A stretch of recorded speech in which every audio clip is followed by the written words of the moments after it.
Boa noite a todos. Vou fazer a abertura, né, de mais uma quarta no IAB, né, uma atividade semanal do IAB, que já está no quinto ano, né, consecutivo, né, das nossas atividades aqui na quarta-feira. Queria agradecer, né, a presença de todos, né, para participar e para poder, né, discutir um tema que é um tema tão importante para nós, arquitetos, e para a sociedade, e que infelizmente é pouco discutido, né, e a gente pretende hoje, né, criar esse espaço aqui para discussão, para apresentação, né, para ver se avançam esses temas na nossa cidade.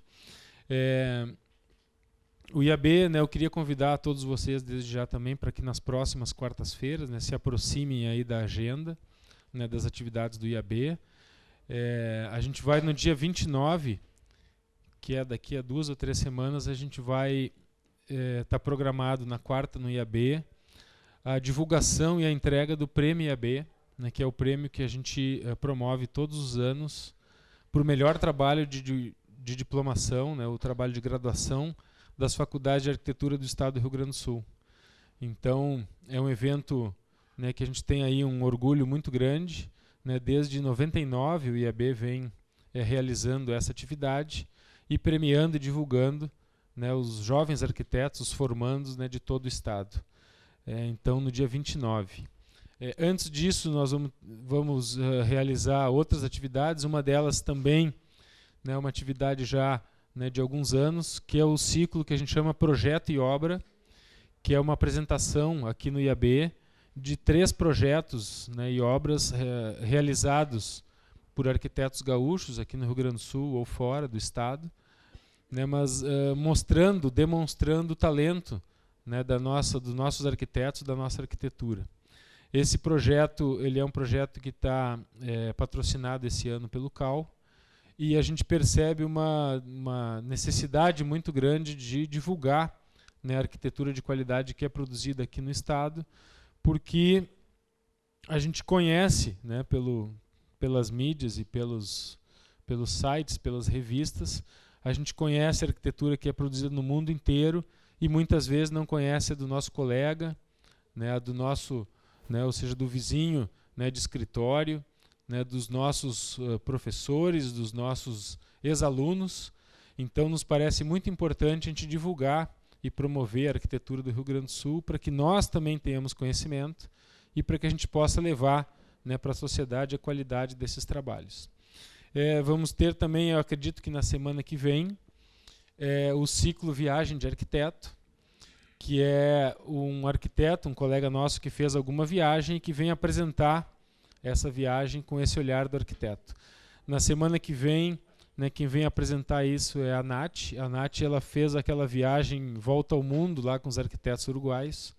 Então o nome é exatamente esse, né? Então é Viagem de Arquiteto Volta ao Mundo, né, com a turma da UDELAR, a Universidade da República do Uruguai.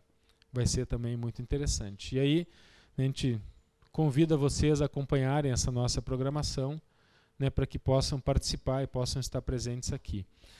A gente tem em vários desses eventos, né, da quarta-feira, a gente tem, né, aqui filmado o evento ao vivo. Esse evento passa na internet, depois fica disponível também num canal que o IAB tem no YouTube, né, que é o IAB RS TV, e que esse evento vai ficar, né, e muitos outros eventos que a gente já realizou, né, também ficam disponíveis. Então hoje, né, nós temos aqui os convidados. Eu vou passar, né, para o professor Benami. Né, o professor Benami vai fazer a apresentação da nossa convidada e depois vai coordenar e provocar, né, o debate, a discussão, né, com todos nós, todos os presentes aqui. Então, de novo, agradeço, né, a presença de todos vocês. Esse evento de hoje é um evento do ciclo que a gente chama Desafios Urbanos, né, e uma das coordenadoras desse ciclo é a Tereza, né, que está aqui, é a coordenadora da Comissão Cidades do IAB, né, e a Tereza coordena e organiza esse ciclo, né, dos desafios urbanos aqui no IAB. Queria agradecer também a arquiteta Heloíse, que ela está agitando aqui, né, para que o som também não saia tão ruim. né, mas ela é a coordenadora das quartas no IAB nesse ano, né, também do Prêmio IAB, então ela está, né, uma das responsáveis também, né, pelo sucesso aqui dessa atividade hoje. Tá bom? Obrigado a todos. Boa noite a todos. Para mim é uma honra fazer essa apresentação da professora Tereza Craveiro, que nos visita mais uma vez. Nós estávamos tentando resgatar há pouco qual foi a primeira vez, acho que foi em 2005. E desde então há uma quase que tradição desse pouso em Porto Alegre, dessa vez em função de um projeto que está sendo desenvolvido atualmente em parceria entre a URGS e a Prefeitura Municipal sobre o 4º Distrito, um master plan de revitalização urbana e reconversão econômica do 4º Distrito. A professora Tereza comparece como consultora desse projeto e nós queríamos, para aqueles que não a conhecem, falar um pouco mais dessa experiência de uma pessoa que, ao contrário do que a tradição aqui no Brasil, de dizer que urbanismo é uma profissão afeita só a arquitetos, na Europa, em geral, em outras partes do mundo também, a profissão de urbanista ela tem uma abrangência maior. A professora Tereza Craveiro, que tem formação de graduação em Geografia, ela é uma urbanista, como engenheiros são urbanistas e outros profissionais que se dedicam ao estudo da estrutura urbana. Não só o estudo da estrutura urbana, mas também dos processos que se desenrolam dentro dessa estrutura. Quando eu falo processos, eu estou falando também de arquitetura e de espaço. Com isso, se integra uma série de conhecimentos que convergem para o entendimento de um fenômeno que é específico, de uma escala que é específica, que não é a escala do edifício, é a escala da cidade. Esse aporte, que é um aporte necessariamente integrado, como também, se a gente quiser pensar a edificação, a gente pode pensar que existem outras variáveis que não sejam somente a da forma da edificação, como conforto ambiental, etc., para a área do urbanismo convergem com bastante força elementos que vão desde da economia urbana, do conhecimento sobre o meio antrópico de forma integrada, com até conhecimento sobre geotecnia, enfim, é uma quantidade de informações que tem na escala urbana uma especificidade distinta da arquitetura. Muito bem. Essa capacidade que foi desenvolvida profissionalmente pela professora Tereza na qualidade de urbanista envolveu uma prática profissional num ateliê de arquitetura e urbanismo, de arquitetura e planejamento Conceição e Silva, entre 73 e 78. De 1990, a partir de então, a professora Tereza passa a fazer parte dos quadros da Prefeitura de Lisboa, né, da administração de Lisboa, e entre 90 e 95, ela é assessora direta do prefeito, chamado presidente da Câmara, e trabalha na direção de projeto de planejamento estratégico e coordena os planos estratégicos e o plano diretor de Lisboa, de 90 a 95. Ela também coordenou a implantação do Sistema de Informações Geográficas em Lisboa e foi diretora do Departamento de Planejamento Estratégico da Câmara Municipal de Lisboa entre 2013 e 2011, coordenando Lisboa 2012, uma visão estratégica que foi um apoio à Carta Estratégica de Lisboa.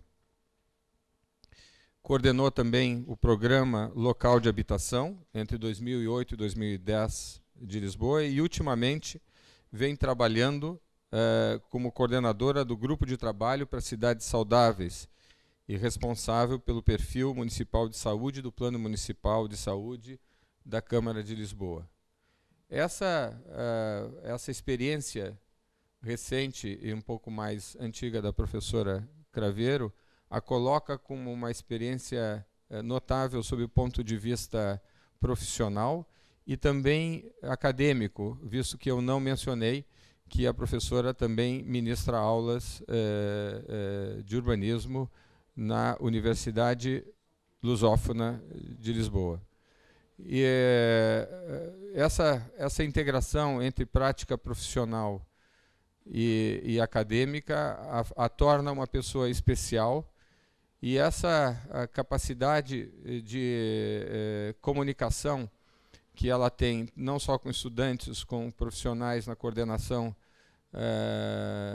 de projetos que ela desenvolve na Câmara Municipal, também envolve uma experiência no trato com a iniciativa privada, visto que esses planos estratégicos eles são um tecido construído a partir de parcerias público-privadas.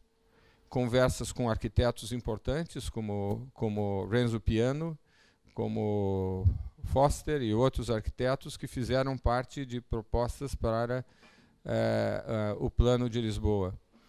Essa experiência que ela está trazendo para nós,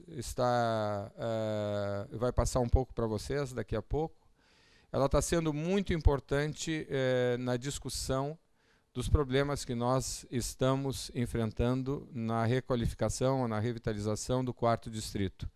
Coisas que nós discutimos como um problema que tem essa ou aquela variável, a Tereza volta e meia vem, nós resolvemos isso desta forma. Eu saúdo a presença do prefeito Raul Ponte, que há tanto tempo não vejo. Não, uma vez prefeito. E eu, dito isso, não vou roubar mais o tempo dessa apresentação, que eu entendo que vai nos ilustrar bastante sobre essa dimensão que existe num degrau mais detalhado do que é um plano diretor, que envolve as intervenções de requalificação urbana dentro de uma concepção de planejamento estratégico. Nós estamos enfrentando, no caso do 4º distrito, um caso típico de estruturação mais detalhada, do que é o plano diretor. E essa palestra de hoje vai versar exatamente sobre experiências homólogas já vividas por Lisboa. Com a palavra, a professora Tereza. Boa noite. De facto, estava a ouvir o professor Benami e nós achamos sempre em Portugal que os brasileiros são portugueses com açúcar, não é? E, portanto, de facto, o mimo e a forma de apresentar é sempre muito bom no Brasil, porque nós, portugueses, somos um pouco mais sóbrios nas apresentações. Eu, de facto, estou numa casa fundamentalmente de arquitetos. Eu sempre trabalhei com arquitetos, fui do primeiro grupo de geógrafos a trabalhar num grande ateliê de arquitetura e depois, de facto, o poder local foi um desafio muito grande a seguir ao 25 de Abril para poder ir para a prática, fazer desafios e trabalhar. O que vos trago hoje, alguns projetos de planos de pormenor ou de detalhe, ou de projetos urbanísticos que aguça sempre o apetite aos arquitetos, mas acima de tudo o que vos queria passar são 26 anos que podemos fazer uma continuidade de planeamento estratégico na cidade de Lisboa e que tem levado a que Lisboa hoje ganha prémios de empreendedorismo, ganha prémios de melhor destino, ganha prémios de uma cidade boa para viver e trabalhar. Portanto, acreditar que o planejamento é possível, é viável e é desejável, mas sempre numa ideia de que o planejamento não pode ser uma coisa que é utopia realizável, como eu costumo dizer. No fundo, não é o desejo pelo desejo, o que é que podemos fazer em cada momento. Também poderia dar aqui uma conferência de algumas coisas que perdemos batalhas, mas na continuidade percebemos que há no fundo uma cidade que desde 90 apostou no planejamento. E apostou no planejamento naquilo que queria aqui trazer, que é, ao mesmo tempo, muitas formas de fazer no ponto de vista do espaço e no ponto de vista de escala. Não se trata de fazer planos em cascata, como o professor Nuno Portas falava. Não vamos fazer primeiro o plano estratégico, depois o plano diretor, depois o plano de urbanização, depois o plano de pormenor e depois os projetos urbanísticos. Não. O grande desafio de trabalhar em 90 foi que montámos um sistema de planejamento ao mesmo tempo, entre um plano estratégico, um plano diretor e planos e projetos prioritários. E, curiosamente, eu sendo geógrafa, eu coordenei os planos e projetos prioritários porque queria ver a ação. Ainda que estivesse ligado aos meus colegas do plano diretor, que coordenei o inventário de património e também do plano estratégico. Portanto, isto para dizer que foram 3 níveis ao mesmo tempo que desenvolvemos, o que mostrou, um pouco contra os ortodoxos que achavam que se vinha trabalhar em cascata, que mostrou que é possível. Ou seja, ao mesmo tempo, identificámos logo quais eram as áreas prioritárias de intervenção, ou por questões sociais, ou por questões de casuísmo e de malhas fragmentadas, para desencadear planos de urbanização em planos de pormenor. E ao mesmo tempo estava o plano diretor a correr e o plano estratégico com consultadoria de Jordi Borges e com o Grupo de Barcelona, de qual ficámos amigos, de qual trabalhámos muito. Portanto, este é um método que vos trago, porque sou uma metodóloga, e acima de tudo dizer-vos que o plano de pormenor e os planos de detalhe são claramente, do meu ponto de vista, aquilo que pode facilitar até os promotores. Eu acho que a flexibilidade é cada vez mais uma falsa facilidade. Se houver planos de detalhe que possam combater o casuísmo que nós também tínhamos na década de 80, de facto, o promotor consegue ter uma resposta muito mais rápida e o arquiteto consegue ter uma transparência muito mais rápida para poder desencadear o projeto. Portanto, o grande desafio que hoje se coloca na própria Europa é a retoma do desenho urbano. Um grupo que faz parte do Conselho Europeu de Urbanistas, e aqui é preciso vermos esta ideia que às vezes eu encontrei no Brasil ao longo dos primeiros anos, que vinha para cá há 20 anos, que o paradigma era a América. Não é? As nossas cidades e as cidades brasileiras têm muito comum connosco. Os problemas são muito análogos. Eu aprendo imenso quando vou a São Paulo com os meus colegas e amigos de São Paulo. A Carta Europeia do Urbanismo de Barcelona de 2013, do Conselho Europeu de Urbanistas, diz que o fundamental, mesmo na Europa, é a retoma do desenho urbano. É fundamental retomar o desenho urbano, porque, de facto, os anos 80, muitas vezes, e o neoliberalismo levou a desmantelar exatamente essa questão do desenho urbano. Portanto, depois eu vou deixar aqui algumas referências, consultar, porque houve uma nova Carta de Atenas do Conselho Europeu de Urbanistas em 2003, que veio a retoma do mix funcional, o combate à monofuncionalidade, o combate à separação das funções, que é uma coisa que nós no plano diretor temos, é um mix das funções neste momento, e simultaneamente aqui vem claramente a questão desde a saúde com as cidades saudáveis, desde a problemática de facto que o urbanismo tem que ser proativo e tem que ter alguma visão, ser um pouco de visionários se queremos que as cidades possam produzir de facto qualidade de vida. E dizer uma coisa muito importante, Conselho Europeu de Urbanistas. Os urbanistas trabalham sempre para o bem público, mesmo quando estão no privado. Porque se está no privado, se estamos a delinear um projeto, se eu estou a cumprir a legislação, estou a trabalhar para o bem público. Portanto, esta ideia de que, qualquer que seja o lado onde nós estamos a trabalhar para o bem público enquanto urbanistas. Então, vou-vos convidar para vir a Lisboa. Enfim, está lá calor. Vamos ter as festas não joaninas, mas de Santo António para a semana, e é de facto uma cidade que fomos ganhando algumas conquistas que fomos fazendo, algumas com dificuldade, levaram anos, mas é possível, no fundo, só para vos dizer que, no fundo, até há aqui um livro no Brasil que se chama O Pensamento Único, combatendo um pouco a pseudomoda dos planos estratégicos, que a Hermínia Maricato, minha amiga, não está completamente de acordo, eu também não, porque não se trata do planeamento estratégico ser um planeamento economicista e depois fica o outro planeamento normal, formatado, regulamentado, separado do planeamento estratégico. A experiência de Lisboa, como acabei há bocado de vos dizer, ela foi, e é isso nisso até é inovadora face a Barcelona, ela trabalha com urbanistas, ainda que o planeamento estratégico ate o planeamento urbanístico. E o Conselho Europeu de Urbanistas veio confirmar, em 2003, que de facto é fundamental ter estratégia para se trabalhar numa cidade ou trabalhar num plano, mesmo de quarteirão, é preciso ter estratégia. E, portanto, essa questão para nós, que houve ali um período também em Portugal, que entre os urbanistas quase que se dividiam, os que sabiam planeamento estratégico, os que não sabiam, e, portanto, esta questão foi arrumada, a certo modo, de que é fundamental. Porquê? O solo é um bem escasso e é preciso ter estratégia. Se não tiver estratégia, de facto, eu não consigo ter um recurso e a procura crescente de locais para, de facto, se trabalharmos. Depois, mais tarde, num outro encontro, vem-me ficar muito claro o que é isto de projetos urbanos.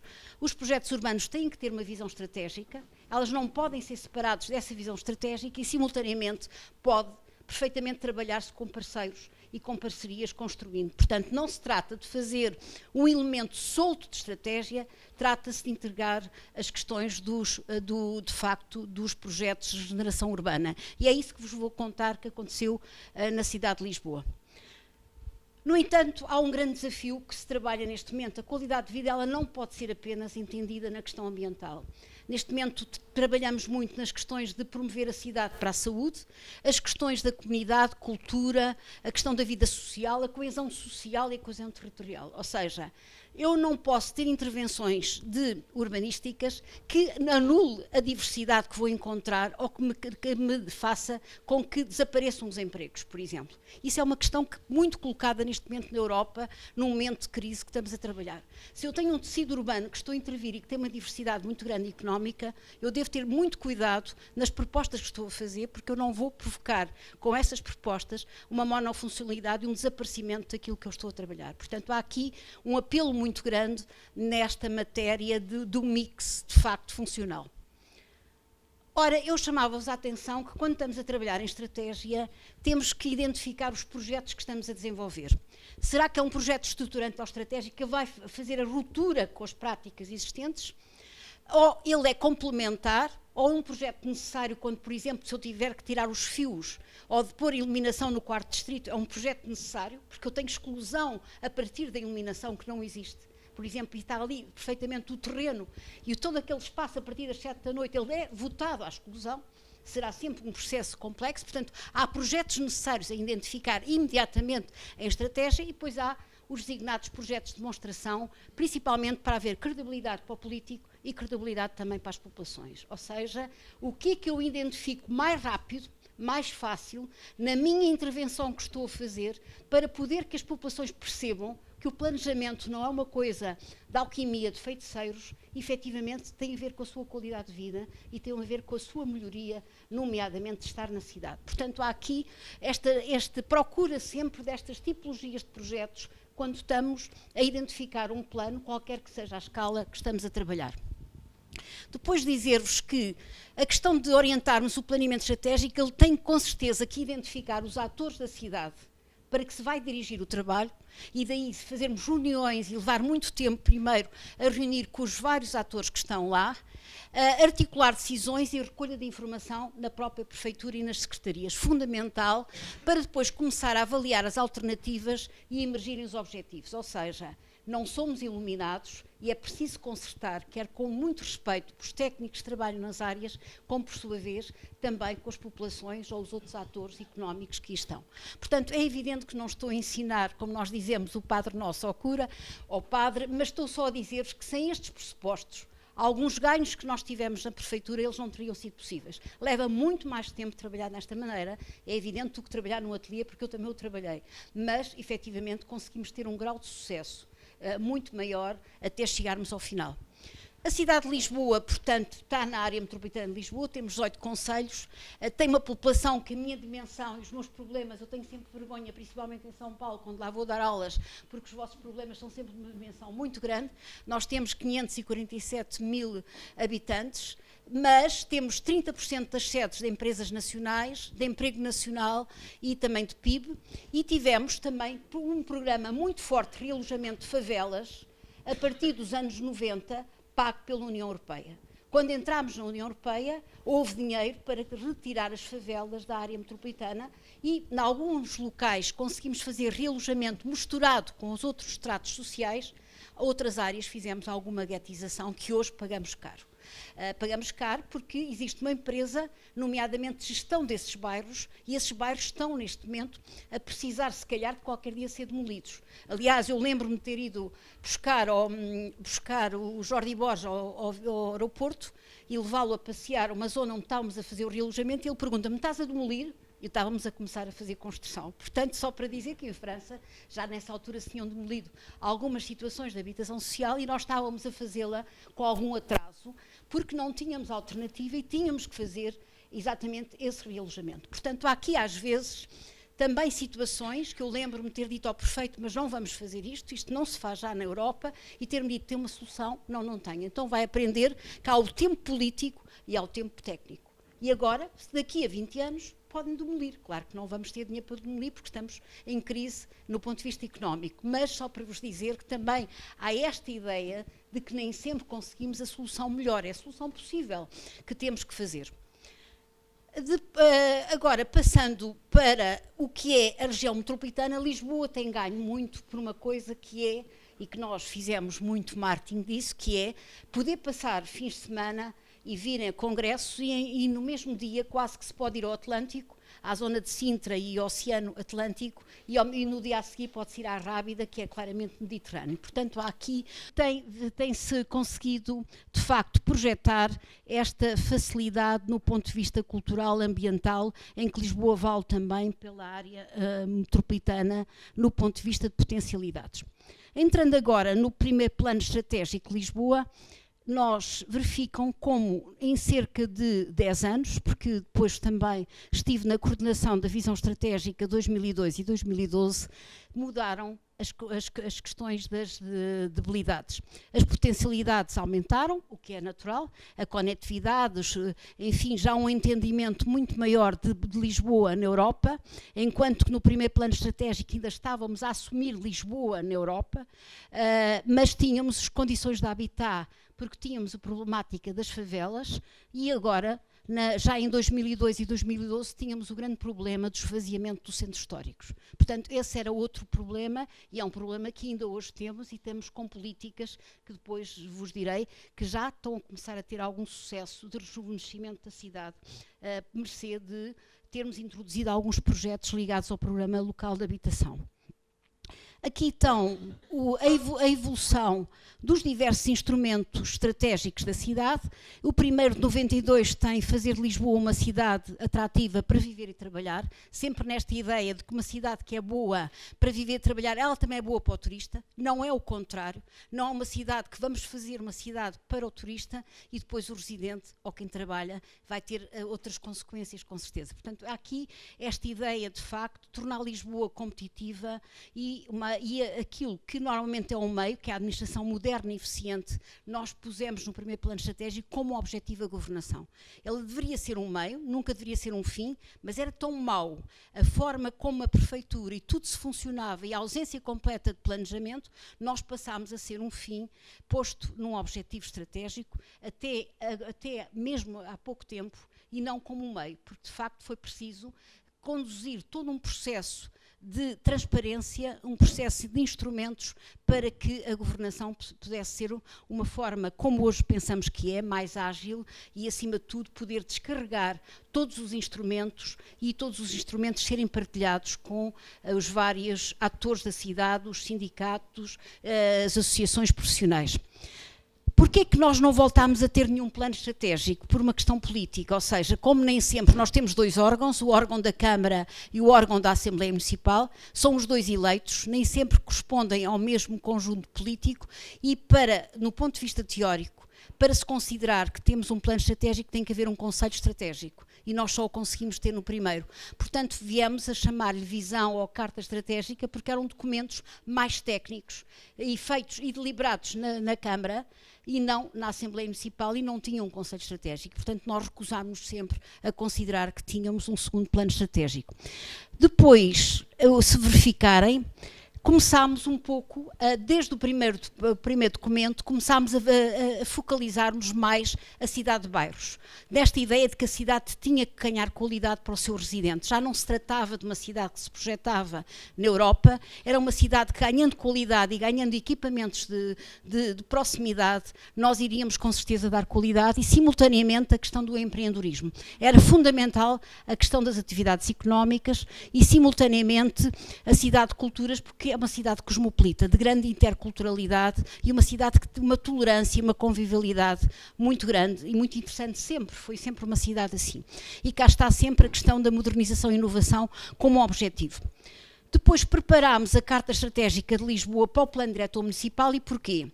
A partir do 380 de 99, o legislador vem dizer que a maioria das prefeituras não têm técnicos para fazer planeamento estratégico e podem e devem investir no plano diretor a estratégia.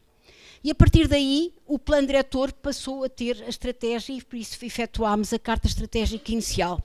E a Carta Estratégica punha várias perguntas a comissários que se organizaram com workshops para responder como resolver o problema do rejuvenescimento da cidade, da globalização, da inclusão. E a questão do rejuvenescimento depois vai ser muito importante, porque isso vai levar a criar todo um programa de creches, porque neste momento já o novo censo vem trazer já um rejuvenescimento um pouco em algumas zonas da cidade onde apareceram equipamentos de proximidade. Portanto, verificamos já alguns efeitos de algumas políticas que foram conduzidas ligadas exatamente às questões colocadas da Carta Estratégica, como por exemplo, como promover a identidade. Hoje o Manel Castells diz que na fluidez e na complexidade das cidades é fundamental a questão da identidade cada vez mais reforçada das cidades. A parte ambiental, a parte da cultura, é aquilo que pode, de facto, poder atrair exatamente quer um turismo, quer as pessoas, quer a sua própria identidade e qualidade de vida. E, portanto, a questão da globalização, para nós, quanto mais eu reforçar a questão ambiental, a questão cultural, a ligação da cidade ao rio, mais eu estou a fazer que seja uma cidade global pela sua própria identidade. Parece contraditório, mas não é. Existe nestas cidades e na competição louca, há feiras das cidades, em Cannes, em Barcelona, em Paris, onde eu estive, e há barraquinhas em que se compete as cidades onde é que as multinacionais se vão instalar. Porque para um indivíduo de uma multinacional, um funcionário, o que ele quer é qualidade de vida, o que ele quer é um colégio em inglês para os filhos e, portanto, tanto lhe faz e sabe, pode estar em Barcelona, como estar em Lisboa, como estar em Nova Iorque. Portanto, no fundo, as cidades captam trabalho e empreendedorismo pela sua qualidade do que oferecem. E até um projeto que vos vou mostrar, que eu trouxe Barcelona, que é a Agência de Segurança Marítima, foi uma competição louca com Barcelona e Barcelona dava mais facilidades que Lisboa. E nós só conseguimos trazer a Agência de Segurança Marítima pela memória dos descobrimentos e porque dissemos que ia para junto do Tejo, senão não tínhamos conseguido trazer. Portanto, isto para vos dizer que a competição é feroz no ponto de vista do nível da globalização nas cidades e por isso temos que apetrechar cada vez mais com qualidade se queremos que a cidade de facto se valorize e acima de tudo crie emprego para os jovens, porque nós tivemos uma imigração fortíssima de arquitetos, de médicos neste período de crise e portanto é-nos fundamental criar de facto muito emprego também na cidade de Lisboa. Nós recebemos um prémio de excelência do Plano Diretor Municipal revisto e este prémio, como vos digo, o plano de Lisboa diretor neste momento tem os objetivos estratégicos dentro do plano diretor. E os objetivos estratégicos têm rejuvenescer a cidade, porque nós temos um quarto da população da cidade de Lisboa com mais de 65 anos. É uma matéria que estamos neste momento a fazer o plano de desenvolvimento social, a apetrechar a cidade para essa realidade, que o ICLEI, enfim, está a trabalhar connosco e considera que é grave e as condições de habitabilidade. Encontramos idosos que não saem há 4 ou 5 anos das casas pela falta de condições de habitabilidade, descer as escadas nos centros históricos. E depois discussão do que é hoje um equipamento intergeracional, por exemplo. Portanto, são todas várias situações que outro dia fizemos um workshop, pusemos os idosos a colocar, que se mandassem na cidade o que faziam, e então aí percebemos as suas realidades da calçada, de outros elementos, portanto, extremamente interessantes. Promover a reabilitação e a regeneração urbana hoje, que não temos favelas, é fundamental voltar para o centro da cidade, haver o renascimento da cidade e, no fundo, esta questão da cidade segura, inclusiva e também a questão ambiental e a cidade inovadora e a tal identidade de Lisboa. Como é que eu vou reforçar a identidade de Lisboa? E é isso que nós vamos ver, o que temos estado a trabalhar. Esta é a visão mais intimista da própria estrutura que ganhou as eleições, mais pessoas, melhor cidade e mais emprego. Portanto, veem como o poder político está para além daquilo que é o urbanismo clássico. No fundo é que políticas temos que desenvolver, nós os que trabalhamos em estratégia numa cidade, para responder a este desafio e repto político e que programas e projetos vamos desenvolver para isto acontecer. E começamos agora com uma coisa que foi desenvolvida em Lisboa em 2008, que foi o Programa Local de Habitação. O Programa Local de Habitação, ele só foi desenvolvido porque ele era estratégico. Não era uma questão de realojamento, era uma questão de trazer equipamentos e trazer a problemática da mobilidade, nomeadamente o estacionamento. E, ao mesmo tempo, afinar quais as áreas a intervir no ponto de vista da habitação. As áreas de regeneração ligadas aos bairros sociais que se tinham feito nos anos 90 e que têm neste momento problemáticas, as áreas de reabilitação das zonas históricas e consolidadas e a reconversão urbana daquilo que vocês chamam os assentamentos irregulares e que nós falamos em áreas urbanas de génese ilegal e que temos 9 bairros na cidade de Lisboa que não os realojamos porque eles são proprietários, construídos em autoconstrução e que, de certo modo, estamos a introduzir agora infraestruturas e equipamentos. Portanto, houve um estudo comparativo entre estes assentamentos irregulares de São Paulo e as áreas de génese ilegal de Lisboa e, portanto, há muita afinidade na forma como surgiram esses bairros lá, a seguir aos anos 60, quando houve êxodo rural, em que as próprias populações compraram os terrenos e construíram as casas sem loteamento, sem água e esgotos e que, neste momento, estamos ainda a fazer. Isto também para vos dar a tónica de que Lisboa e a Europa têm também problemas destes e, portanto, ainda está a resolver esses problemas, ao mesmo tempo que pode estar em outras coisas de ponta neste momento. A problemática da habitação é grave na cidade de Lisboa, esgotaram-se quase os solos e, por outro lado, toda a procura de habitação, ela deveria ser trabalhada na área metropolitana e está só a trabalhar-se na cidade de Lisboa. Daí, resolvido o problema dos bairros das barracas, das favelas, nós chamamos barracas, temos neste momento outras políticas e uma das políticas que estamos a desenvolver, muito interessante, é com os edifícios municipais, de um projeto que há muitos anos tínhamos visto em Bolonha, é o Reabita e Paga Depois, ou seja, foi posto a concurso, vêm promotores ou vêm famílias, reabilitam a casa e depois vão pagando sucessivamente esses edifícios. E isso leva aos tais elementos pelo censo, começamos a perceber que existem famílias novas e jovens nestes programas que estamos a fazer com uma renda convencionada, que é uma renda mais baixa também em alojamentos municipais. Outra política que estamos agora a desencadear é a renda acessível. Fizemos um inquérito à área metropolitana e percebemos que os jovens e a população que alguma que saiu voltará se houver equipamentos e se houver uma renda para uma classe média. E, portanto, vamos promover todo um programa habitacional de construção nova em terrenos municipais, exatamente para captar essa população. Portanto, isto liga-se àquilo que há bocado vos colocava, que é: será que no urbanismo pode trazer políticas para aquilo que é o desafio de mais pessoas? Pode, desde que se pegue naquilo que é o património municipal, ou com promotores, nomeadamente há planos de detalhe pormenor, que negociamos 10% de alojamento para mais baixa renda.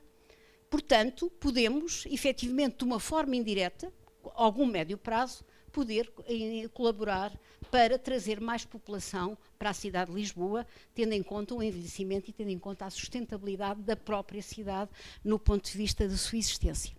Cá está, o Programa Local de Habitação foi uma obrigação que neste momento, infelizmente, caiu na legislação, porque tivemos um período muito neoliberal e muitas legislações caíram. Era obrigatório a candidatarem-se, só se podia ter dinheiros a fundo perdido para reabilitação as prefeituras que fizessem programas locais de habitação e foi isso que, no fundo, nós viemos a coordenar em 3 momentos.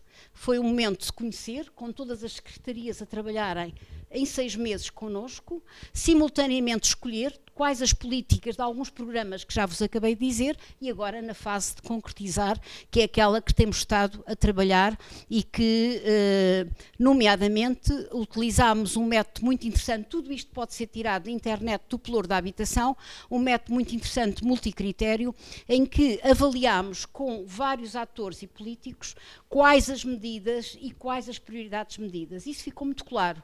O que é que eram as medidas mais complicadas, que chamámos elefantes brancos, as medidas que podiam ser mais fáceis e imediatas, que eram os pães com manteiga, tiro ao alvo, as pérolas e as outras. E o que é curioso é que foi colocado isto em inquérito público e que nós só tínhamos 127 medidas e toda a população votou mais medidas de intervenção. Mas o que é curioso é que politicamente nós pensávamos que iríamos começar por as medidas mais fáceis. A política na altura, que também pertenceu a Presidente da Ordem dos Arquitetos, selecionou os de governação e as políticas mais difíceis no mandato anterior. Ou seja, ainda estão por resolver algumas políticas mais fáceis e as políticas mais difíceis foram aquelas que foram desenvolvidas relativamente ao Programa Local de Habitação. Mas verificam que não se trata de alojamento do CUR, trata-se efetivamente de melhorar a qualidade e a coesão social, a coesão territorial e a questão de atrair mais população e, simultaneamente, a questão dos equipamentos de proximidade, que é, de facto, um elemento muito importante para conseguirmos concretizar esse elemento. Cá está esta sistematização de medidas e depois todo um trabalho que identificámos as idades dos edifícios e estamos neste momento a fazer um trabalho para que essa idade dos edifícios possa dar, nomeadamente cruzando depois com a população que reside, percebermos as condições de habitabilidade e poder vir a atuar em algumas destes edifícios, até porque a União Europeia vem pagar alguma reabilitação através da questão energética e, portanto, pensamos que através da energia podemos poder vir fazer alguma reabilitação também mais barata no ponto de vista da prefeitura. Portanto, temos muito material todo cartografado no ponto de vista de sistemas de informação geográfica que nos dão para delinear as várias estratégias e dizer-vos que os núcleos históricos da cidade foram eles todos identificados no primeiro plano diretor, nomeadamente aldeias que na parte da Croa que tinham sido feitos e hoje, neste novo plano diretor, é considerada toda a cidade para reabilitar. Portanto, já não há nenhuma diferença entre o núcleo histórico nem a periferia, considera-se que toda a cidade pode ser suscetível de reabilitar. E porquê? Porque existem vários benefícios no conceito da reabilitação. Não só pagam menos impostos, como os materiais podem ser mais baratos e, portanto, considerou-se que a cidade deveria ser esta abordagem da reabilitação e não apenas em algumas zonas, e esse foi o grande salto que se deu neste momento no novo plano diretor, em que se definiu a área urbana, a área de reabilitação urbana, que há toda uma legislação que se pode expropriar, que se pode entoar, pode-se forçar à venda, portanto, toda uma legislação que se aplicou ligada à cidade. E, ao mesmo tempo, instalaram-se alguns gabinetes locais nesses bairros e nessas partes históricas para poder acompanhar a reabilitação e poder ensinar como reabilitar. Houve outras intervenções que se efetuaram e que foram muito proveitosas, que é, em algumas ruas onde havia mais património municipal, fez toda uma reabilitação por fachada e uma reabilitação também por dentro, por ruas, ou seja, não foi por planos de urbanização ou planos pormenor, foi pela propriedade que se considerou que dar credibilidade aos promotores na reabilitação passava por própria prefeitura dar o exemplo. Ao mesmo tempo, condicionar o tráfego nos bairros históricos, como venha. E outra política que se efetuou foi identificar vários eixos e fazer cartas aos proprietários, quase, e dizendo que senão nós podíamos aplicar obras coercivas. E só esta carta, dirigida aos promotores, levou a muita gente a desencadear, de facto, a reabilitação dos seus edifícios. Ou seja, o que vos trago aqui é uma intervenção, uma atitude de intervenção, em vez de, porque não é só o não haver dinheiro. Não tínhamos dinheiro, de facto, para reabilitar todos estes eixos, mas tínhamos uma ideia que podíamos encadear-se com os proprietários e chamar a atenção de que eles têm um bem que não é um bem só deles. Nomeadamente, hoje os legisladores dizem que a atribuição do uso do solo, a atribuição, tem tempo. Ao fim de 10 anos de um plano diretor, pode no próximo plano diretor rever-se completamente a atribuição dos usos do solo, tendo em conta que foi um tempo que podiam ter usado, se não usaram, a prefeitura tem esse direito de poder atribuir outro valor. Portanto, há aqui uma ideia de que a propriedade per si não me dá automaticamente o uso do solo. Portanto, isto também, a nossa legislação foi evoluindo e hoje é uma legislação de facto muito completa e muito consistente nestas matérias. Nós temos nomeadamente o monitoramento deste efeito desta estratégia e em alguns eixos conseguimos ao fim de 2, 3 anos ter 70%, 80% dos edifícios reabilitados sem gastar qualquer dinheiro, apenas pelo convite aos promotores e aos proprietários, envolvendo-os de facto numa política de reabilitação. E veem que, apesar de tudo, nós tivemos algumas ajudas da União Europeia, como a Moraria, ali 2 bairros que existem de realojamento e que neste momento estão já a executar obras ligadas, que é Boa Vista, ali em cima, e o outro, e que já vos mostra a Moraria. Mas também porque vocês têm Rio, e, de certo modo, desde a primeira vez que aqui vi, fiz sempre muita impressão, porque levava muito tempo a encontrar-me com o Rio, e há sempre esta ideia de que o Rio não é possível, penso eu aqui, contar-vos a história de como reabilitámos toda a zona ribeirinha a partir dos anos 90. Primeiro, era muito difícil sentarmos com o Porto. O Porto tinha a área de jurisdição e dizia, aqui a cidade não senta. E então delineámos toda uma estratégia que trouxemos de Antuérpia, que foi o colar de pérolas. As áreas que eram possíveis, que eram municipais, ligadas a museus ou outras áreas, foram todas essas áreas identificadas para reabilitar. E começámos a trabalhar dessa maneira e a partir daí foi possível sentar-nos com o Porto e fazer com que o Porto pudesse desembaraçar-se de áreas que por toda uma modernização já não eram necessárias, eram obsoletas, ociosas, e reduzir a sua área. Mas reduzir a sua área sem... Nós temos uma estratégia que é ligar a cidade ao Rio sem perder o Porto. Nós consideramos que o Porto faz parte da atividade económica da cidade, as cidades portuguesas surgem quase todas elas com os portos e, portanto, por outro lado, não temos... O trabalho deve ser o elemento dignificante da cidade, nomeadamente toda a arqueologia industrial ligada ao Porto, são elementos que devem funcionar de museologia, mas de facto o que conseguimos foi esta compactação do que eram as áreas portuárias e as outras áreas poderem ser aproveitadas com essa experiência que fomos fazendo, desde passagens pedonais como a primeira, desde também podermos fazer o Terreiro do Paço, que hoje é uma praça belíssima, vêm com automóveis, portanto tudo isso nós fomos negociando e fazendo projetos para exatamente fazer os tais projetos de demonstração que vos dizia de manhã. Aqui é uma passagem pedonal que não conseguimos fazer, que é do Souto Moura, portanto há coisas também que não conseguimos, que é com o museu de arte antiga e que achávamos que podíamos articular e que até hoje não foi possível. Cá está, o antes e o depois.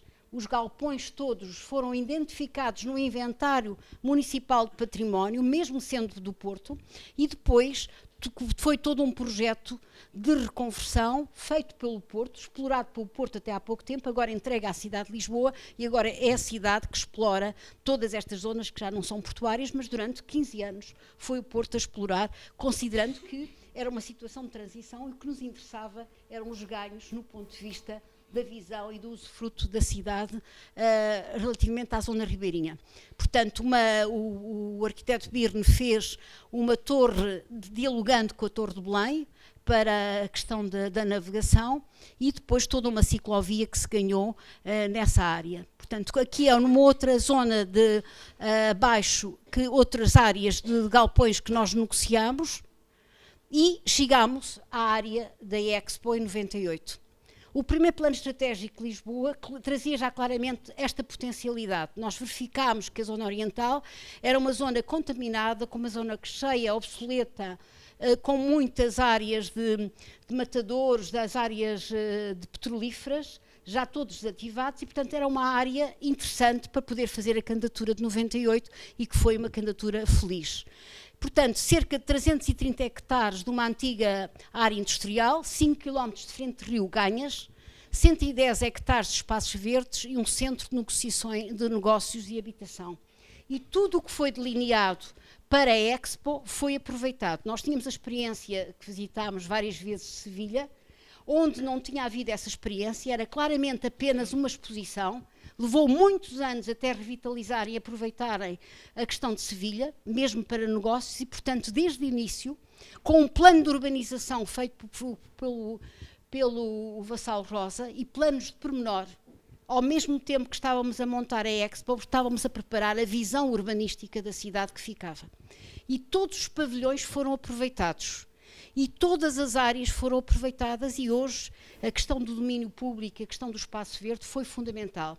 Nós costumamos dizer que o Lisboeta, depois de ter tido aquele tecido urbano e aquela parte nova, com certeza tem hoje uma exigência de qualidade de vida e de cidade que não tinha até à data. Portanto, para dizer-vos que aproveitámos uma oportunidade, efetivamente, de uma Expo, mas pensando que através do plano de urbanização e vários planos de pormenor feitos por vários arquitetos, que desenharam e fizeram várias tipologias, desde cooperativas, habitação de standard, classe média e também, portanto, foi possível fazer esta descontaminação do solo,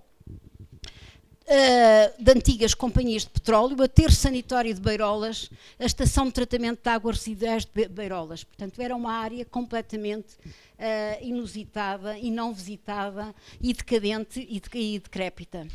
E o que é que ganhámos? Ganhámos uma nova polarização da cidade, aproveitamento ligada a uma acessibilidade à área metropolitana, uma valorização também de ligar a cidade ao rio, porque aí a parte portuária saiu, o pouco que existia, a aplicação de um conceito de planeamento e construção sustentável com galerias e, simultaneamente, uma elevada qualidade de vida e maior exposição de obras de autor.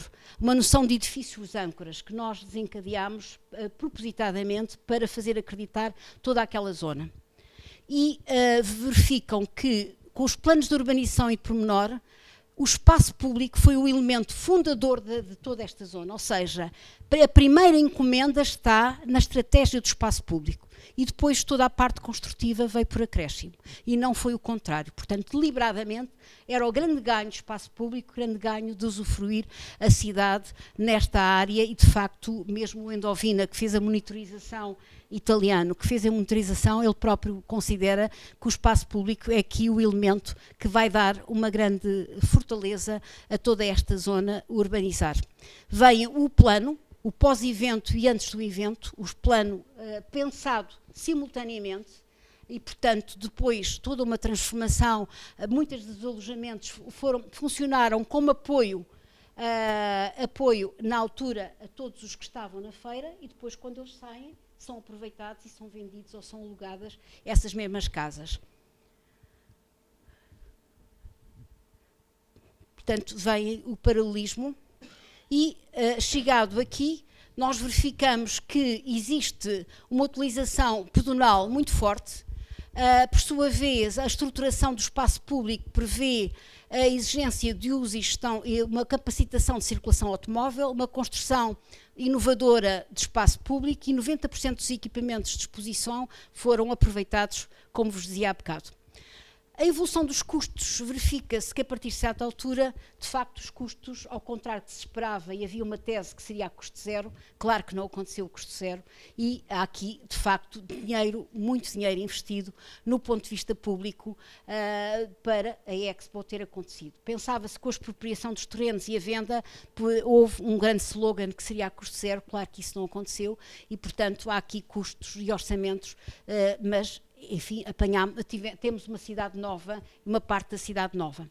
Mas verificam na evolução, na área bruta de construção, que os últimos anos é fundamentalmente a hotelaria e fundamentalmente o terciário a surgir na cidade, com a parte habitacional no início, que foi a consolidação primeira no ponto de vista habitacional, para depois aparecer, e neste momento é a grande forte, é a hotelaria e o terciário. Temos aqui vários custos de evolução do projeto da Expo, equipamentos em terciário e jardins e, por último, dizer-vos que não houve essa questão de custo zero, Podemos dizer que, de facto, houve uma população maioritariamente, é classe média e média alta. Nós pensávamos que iríamos induzir melhorias na habitação social à volta. Não foi montado por parte da Prefeitura um lapso, um gabinete capaz de induzir essa melhoria. Houve uma mudança do uso de solo e alguma densificação, e nomeadamente os equipamentos coletivos de proximidade, e houve ali um período, porque era uma administração central nessa área que não a Prefeitura, e eles foram dados ao privado, muitos destes equipamentos, e hoje lutamos para tentar introduzir as creches e equipamentos de proximidade com alguma dificuldade, porque foram cedidos as áreas para a parte do privado dos equipamentos, mas eles não são públicos. Este é um problema que neste momento estamos a ter relativamente à carência da oferta desses equipamentos. No entanto, apesar destas situações, o balanço final é um balanço positivo. É toda uma zona nova que, de facto, foi ganha, e a sustentabilidade urbana, apesar de não ter sido totalmente atingida, eu acho que podemos fazer um balanço que, efetivamente, foi um bom projeto, e é um projeto que precisa ainda de ter essa atenção, fundamentalmente aos equipamentos de proximidade que lá estão. Portanto, mas o ganho do espaço público, de todo este usufruto, é muito grande, como veem, e com projetos de nomeada nesta área. E para nós finalizarmos, continuando na zona ribeirinha, nós não temos a zona da Expo na zona mais a leste, mas temos agora intervenções de planos de pormenor que estamos a efetuar noutras partes da cidade de Lisboa. Aquela área que estão ali a ver, a Matinha, o Braço Prata, é a área onde o Renzo Alpiano está neste momento a desenvolver um projeto. E a Matinha é uma área que tem toda uma série de materiais ligados ainda à exploração petrolífera, e que estão-se a desenvolver agora planos de pormenor quase, no fundo, extensivos, e pegam, como a arroba 21 também, pegam neste momento à zona da Expo.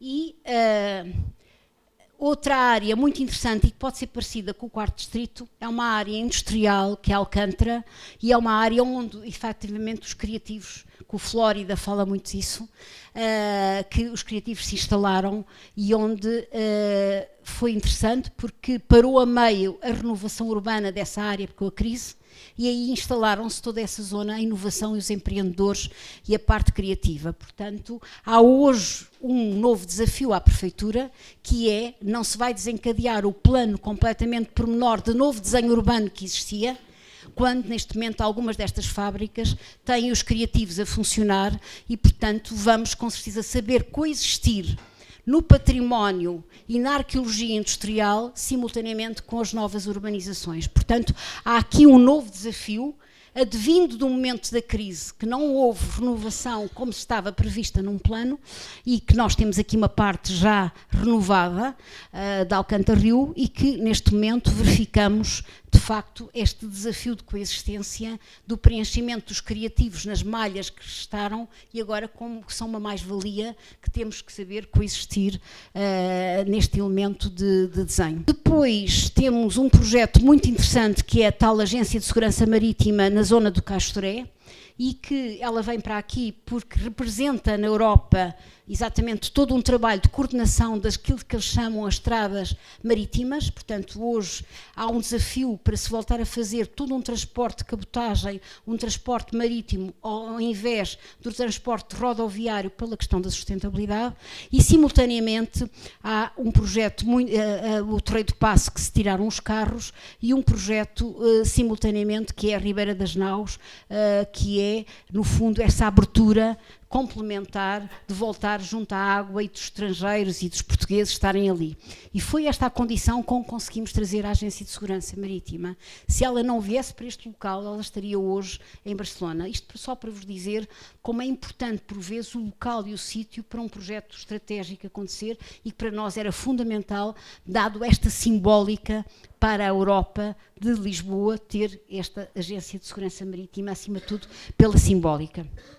Cá está agora um projeto do Carrilho da Graça, um grande arquiteto, que é o Terminal de Cruzeiros, noutra área da cidade, e onde se vai ligar com os bairros históricos. Nós não vamos ter no projeto comércio, porque estamos a trabalhar no comércio envolvente para que se articule o terminal de cruzeiros com a situação da dinâmica, da dinamização à volta, não esgotando em shoppings ou noutros elementos comerciais o terminal de cruzeiros. Foi uma deliberação política que o terminal de cruzeiros funcionaria muito mais apenas como infraestrutura e não com a parte comercial para poder dinamizar e criar empregos em redor ligado aos bairros históricos.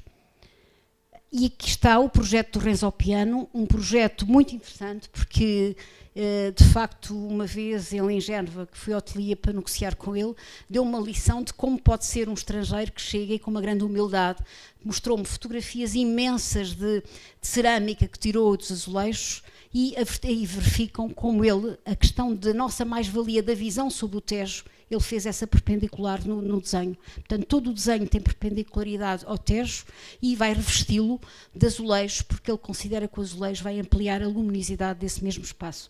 E por sua vez, uma coisa também que negou-se aos promotores de fazer qualquer shopping porque queria o comércio de rua. O Mediterrâneo é o comércio de rua, é o comércio de rua que nos encontramos, é o comércio de rua que dá o homem, no fundo, urbano, o homem que se encontra ao outro e, portanto, esta foi a exigência que ele fez, efetivamente, aos promotores até à nossa frente.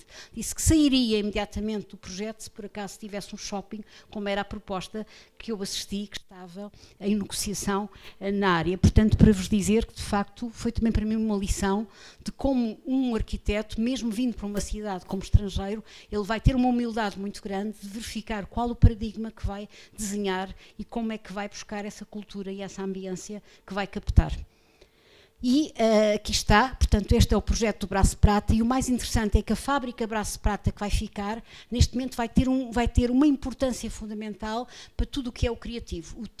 Neste momento, Lisboa vai ter um momento muito importante das TICs, internacional, mundial, durante 2 anos, ganhou essa situação e o prefeito vai ter o Braço Prata, que é uma fábrica militar, toda transformada para poder trazer os criativos ligados às tecnologias e à informática e a cidade, não tenho dúvidas, daqui a 2 anos terá uma nova abordagem nesta área ligada exatamente que é a criação de emprego e marcar também Lisboa numa capital global, porque sabemos que Lisboa depois, com todo um tipo de elementos, muitos estudantes estão a ficar em Lisboa para viver em Lisboa e, portanto, pensamos que também aqui vai ser muito importante esta zona, acrescendo esta área não só residencial, como esta atividade ligadas às TICs.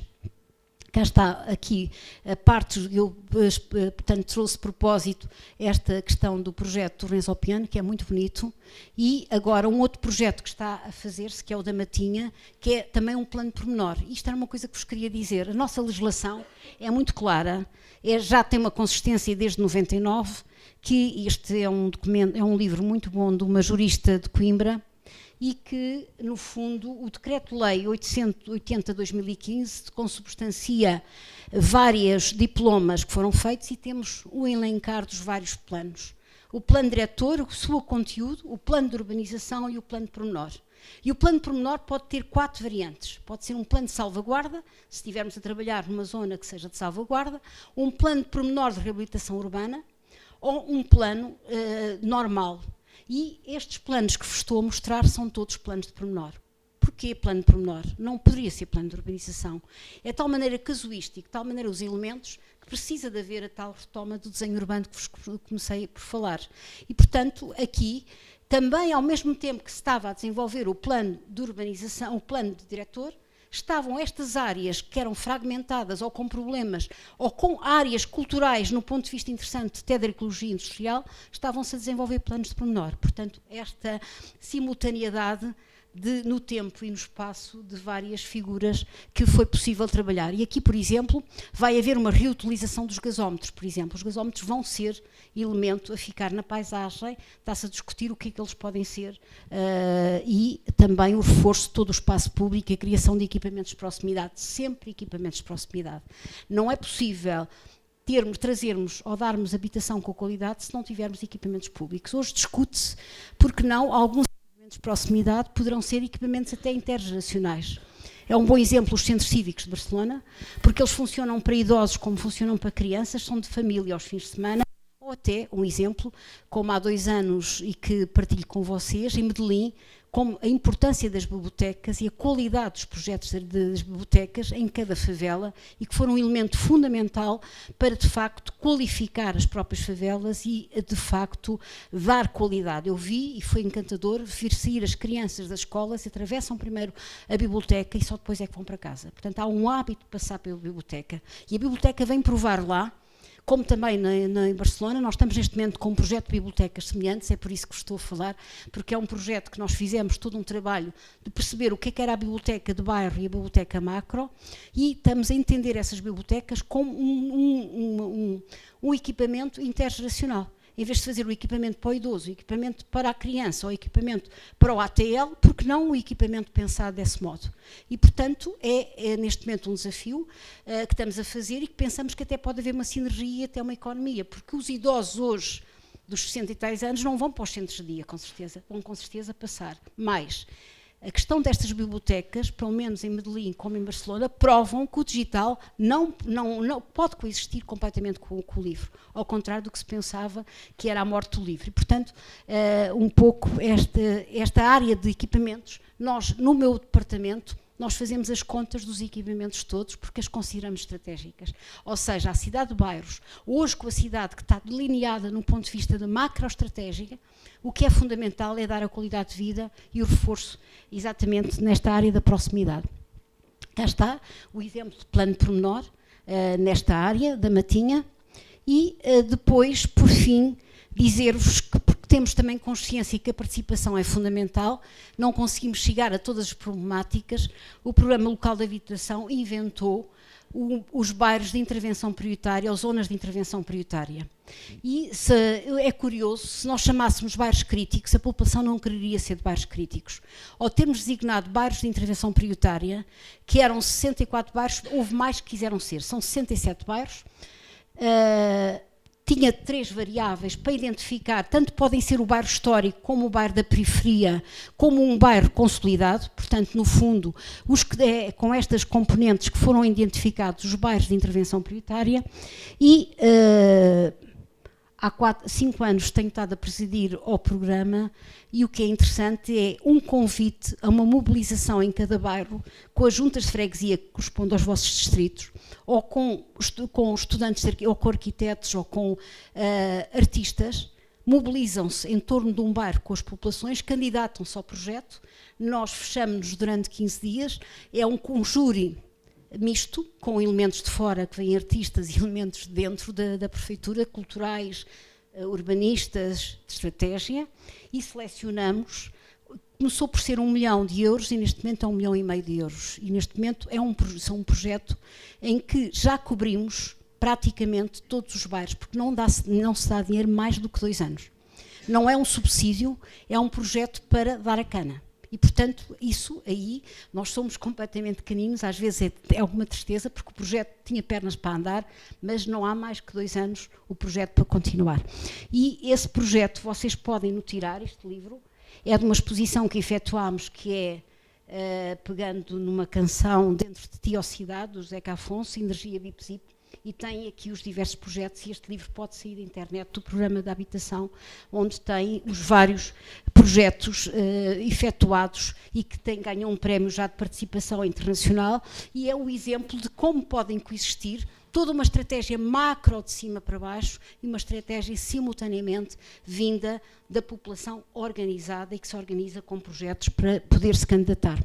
E só para vos dizer que são os 67 bairros, como vêm em toda a cidade, desde bairros históricos, zonas consolidadas ou periferia, onde existem os tais assentamentos irregulares, toda a cidade tem esta identificação através das variáveis ambientais, urbanísticas e de infraestruturas dos bairros prioritários, e verifica-se que é uma grande área, que se nós juntássemos tudo, eram 6,72 km, e verificam 4 anos de programa, no fundo, como se envolveu e se capacitou muita população, instituições, para poderem fazer estes projetos.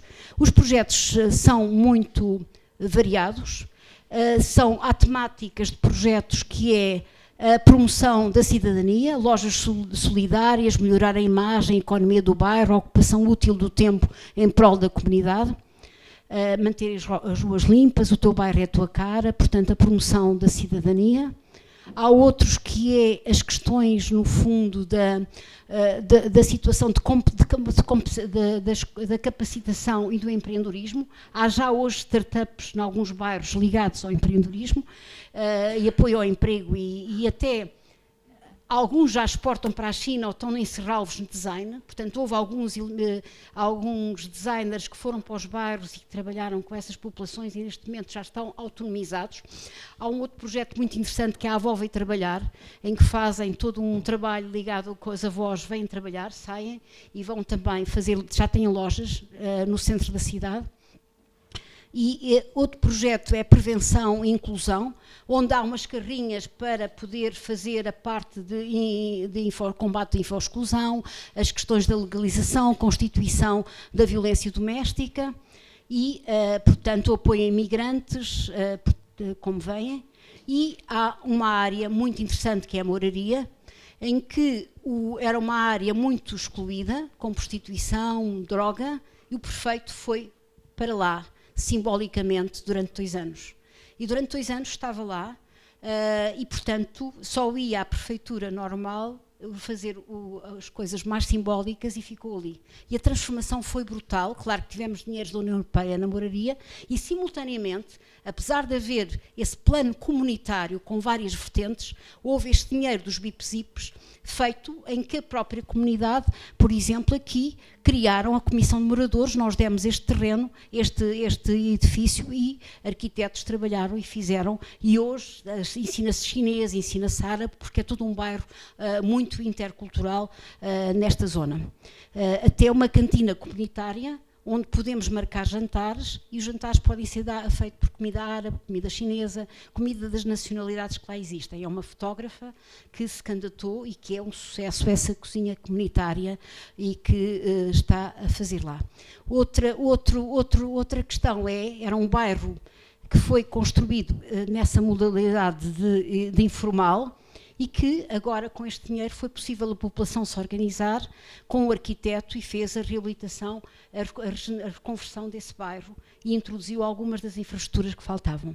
E também aqui é um espaço intergeracional e que estava por fazer e que, de certo modo, com este dinheiro e trabalhado com um projeto, é hoje uma área onde os jovens se encontram também com os mais idosos. Para terminar, o que vos dizia é que neste momento nós sabemos que a cidade é muito complexa. Hoje, de facto, há todo um aumento de participação cívica, mas há novas noções de trabalho. As questões das tensões sociais estão acrescidas. Há noções de família e envelhecimento grave também na cidade de Lisboa e, acima de tudo, há uma nova deslocalização do emprego e da produção. Portanto, há hoje novas formas de ter que entender a cidade e de permanentemente estar muito atento às mudanças da cidade, tecido a tecido, bairro a bairro. As mudanças são muito grandes, às vezes, ao longo do ano e é preciso estar atento a isso. Daí, chamar-vos a atenção daquilo que já vos tinha dito, que é ir seguindo o que são os grandes momentos de podermos capacitar com o Conselho Europeu de Urbanistas ou outras cartas. De facto, quando os profissionais se encontram, discutem o que é que são as suas mágoas, os seus ganhos, as suas derrotas e, portanto, porque elas são sempre assim e, no fundo, pode de facto haver, e esta traz muito, não só capacitar a população, mas acima de tudo o desenho urbano e, acima de tudo, também preparar a cidade para ser uma cidade saudável e uma cidade que promove a saúde. Por exemplo, neste momento é claro, num trabalho que estou a coordenar e que é muito, muito interessante com a Organização Mundial de Saúde, que é preparar para andar meia hora todos os dias na cidade, é de facto fundamental na cidade. É preciso preparar em cada bairro o que é que são os caminhos pedonais que se podem identificar com a saúde, por exemplo. Por isso, pois há a questão da poluição, há a questão da carta do ruído, são muitas as questões que estamos a trabalhar no ponto de vista ambiental. E uma coisa que vos deixava muito bonito, que há 2 anos, na Declaração de Medellín, que é fazermos com que as nossas cidades sejam as cidades para a vida, para a nossa vida, a cidade onde a gente quer mesmo viver, onde não abrimos mão de viver. E isso é com indicadores, a Declaração de Medellín, e nós agora lançámos um inquérito na cidade de Lisboa e verificámos que a população, a maioria dela, diz: esta é a minha cidade e eu quero viver nela. E, portanto, esta é a cidade, e há algumas que dizem porque não é, são indicadores que nós vamos trabalhar, que é o espaço público, é as questões da calçada, as questões dos equipamentos. Portanto, medir este contentamento ou este afastamento do cidadão à cidade é fundamental para se conseguir a qualidade de vida e, acima de tudo, conseguir que uma cidade seja a nossa cidade e a cidade que queremos para a vida. E muito obrigada. Eu acho que depois dessa palestra da Teresa, suscitando tantos temas, nós teremos obrigatoriamente perguntas, questões que certamente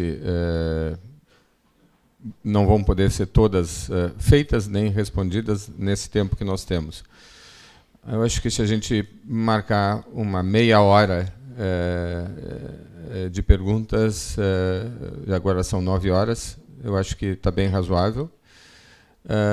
Eu queria só chamar a atenção, mais uma vez, sobre essa característica que a Teresa e a estratégia que a Teresa utilizou dentro da palestra de associar sempre a arquitetura à cidade.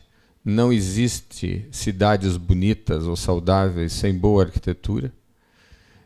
E não existe a boa arquitetura por si só se ela não constitui também esse espaço de vivência, de convivência.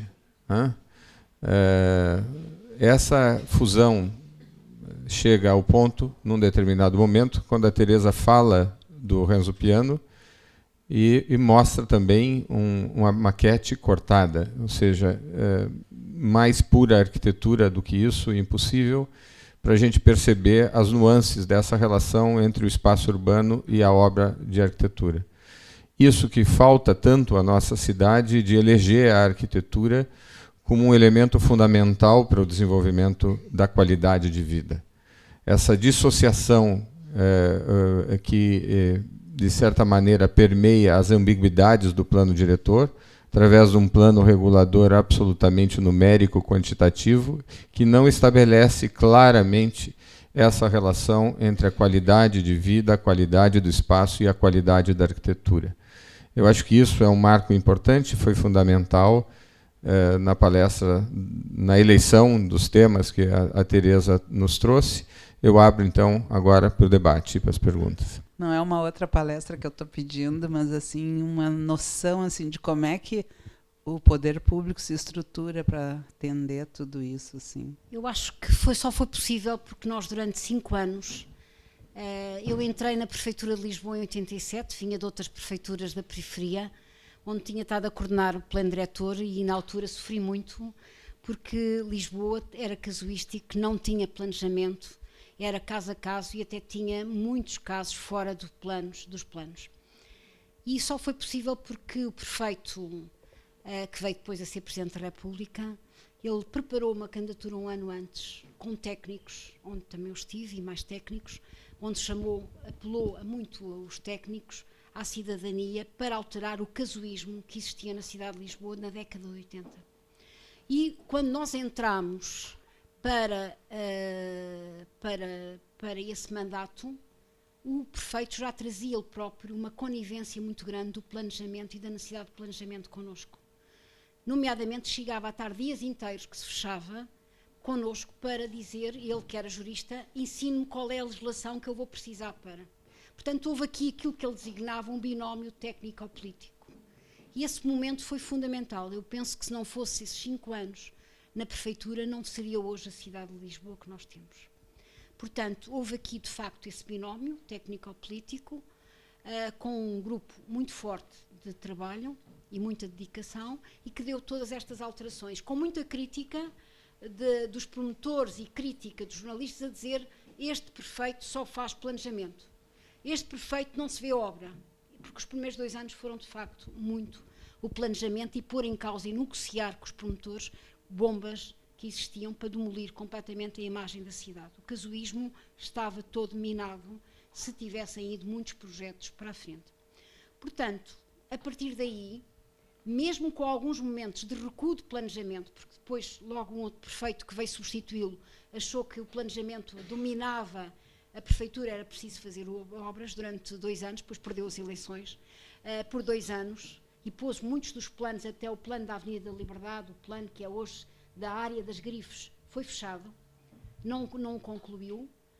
Mas depois, o que é curioso, mesmo com uma mudança política para um grupo mais conservador, foram buscar outra vez o planejamento estratégico e recriou-se outra vez o Gabinete de Planejamento Estratégico e foi possível voltar a retomar, claro, com outras políticas, mais reabilitação urbana. Eram claramente pela reabilitação urbana.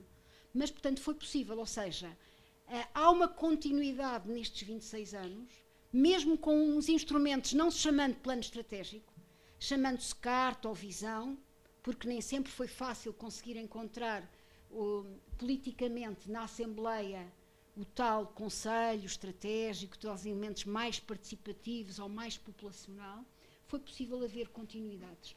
E como tínhamos um plano diretor aprovado em 94, a revisão do plano diretor que saiu em 2012 deu um salto ainda mais de qualidade. Ou seja, o de 94 já trazia o inventário de património, trazia uma coisa que não existia legislação, que era a estrutura ecológica, e o de 2012 ainda dá um salto maior e, que também podem depois descarregar, traz uma coisa muito interessante, que é o manual como se pode fazer trabalho e desenho urbano. Tenta ensinar também os promotores, é muito interessante por isso, porque tem um manual que acompanha o regulamento e está aqui o manual. E, no fundo, o manual tem desenho urbano, como é que se implanta o edifício e como é que o espaço verde e como é que toda a zona pode ser. Portanto, há aqui, o que eu diria é que mesmo apesar de alguns projetos não foram para a frente, com pena minha, nomeadamente um na Croa Periférica, que era muito interessante, que articulava todos aqueles bairros, porque depois tomou-se uma opção bairro a bairro, a continuidade, planejamento e o entendimento, quer pelos arquitetos, pelos promotores, de que o planejamento não é obstáculo, não obstaculiza, facilita, hoje pode levar-se a um encurtamento de licenciamento muito grande na cidade de Lisboa. E isso é anunciado permanentemente, que é a transparência e esse encurtamento do licenciamento. De facto, ter apostado em planos de pormenor e num plano diretor muito detalhado, isso foi uma grande facilidade. Não sei se respondi. Claro que também há depois as questões dos créditos, as questões compensatórias, que eu acho que falta monitoramento nessa área. Acho que São Paulo tem muito melhor trabalho nessa área do que nós temos, porque ainda é muito novo, ainda não, e também com a crise nós não tivemos mais grandes projetos. Temos estes projetos que estamos a desencadear porque a crise os retrocedeu e a cidade não fez muitos grandes projetos mais nestes últimos 3 ou 4 anos. Fez, acima de tudo, projetos de reabilitação mais picados relativamente à cidade, porque a crise, de facto, deu muito desemprego na construção civil e muitos edifícios que ficaram parados, principalmente na renovação urbana. Não sei se respondi, mas, acima de tudo, numa casa de arquitetos e com muitos estudantes de arquitetos que aqui estão, aos jovens arquitetos, aquilo que vos deixaria é, de facto, um apelo a que aprimoram a questão do desenho urbano, a questão do detalhe, a questão do plano pormenor, o enquadramento dos equipamentos de proximidade, do espaço público. Isso é fundamental. A cidade, de facto, que ganha com isso, também ganha o cidadão, porque nos podemos encontrar todos. E, no fundo, a cidade é para nós nos encontrarmos. A cidade não é para estarmos fechados em segurança, não é? Isso não é cidade, isso é cadeia, não é? Oi. Eu queria ver se era possível desenvolver um pouquinho mais a questão da habitação em Lisboa. Assim, para a gente ter uma noção de dimensão, o que significava no contexto da cidade.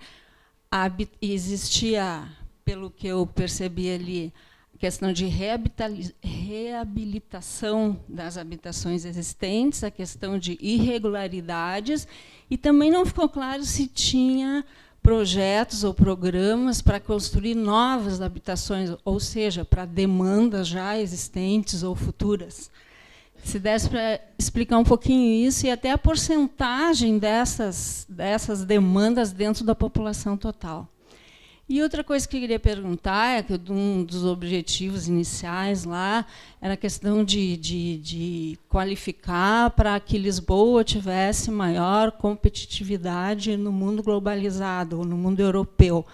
Depois de alguns anos desses projetos, alguns que foram executados ou não, como é que vocês avaliam isso nesse momento? Claro que os nossos problemas de habitação hoje não são de todo, não se podem comparar aos problemas de habitação que existem no Brasil.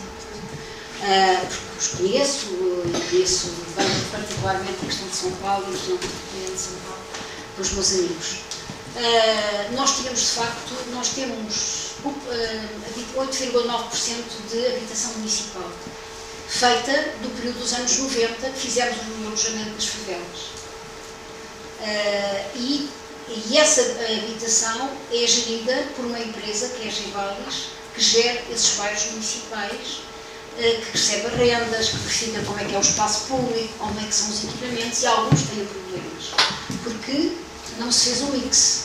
E, portanto, foram realojados, não tem a ver muito com o projeto da Minha Casa Minha Vida vosso, que tem, do meu ponto de vista, é boa arquitetura, mas são tudo bairros, pegou-se em favelas e elas foram todas para aquele lado. Não houve mistura. E não houve mistura porquê? Nós fomos misturando, mas a partir de certa altura já não tínhamos possibilidade de misturar.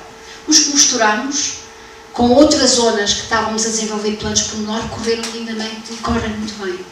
Aqueles que não tínhamos mais espaço para misturar, tiveram que ir para a zona oriental, onde havia terrenos, muitos terrenos municipais que tinham sido expropriados nos anos 40, que são na parte do topo norte da Expo. É por isso que eu disse, eu pensava que a Expo deveria induzir melhorias nos bairros sociais. Não conseguiu fazer isso, quanto a mim, por um lapso da Prefeitura.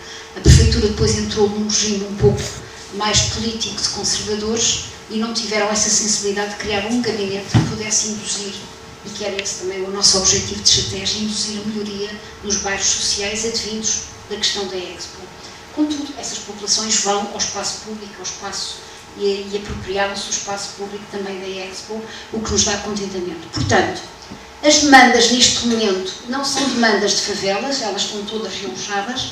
Os assentamentos irregulares não chegam, são muito poucos focos, são 10 bairros pequeninos na Croa, mas são pouca população, e o que estamos a fazer é, fizemos a manutenção deles e estamos, como mostrei num dos BIPs, a fazer a questão das infraestruturas, a legalização das casas. As casas têm, algumas têm standards abaixo do normal, mas permitimos exceção, legalizamos a mesma, porque elas eram boa construção e, portanto, introduzimos um regulamento específico para fazer a normalização e a legalização desses bairros de assentamento irregular, que são um pouco, parecem aldeias, são tipologias baixas, só 1 ou 2 com tipologias elevadas que são de inquilinos.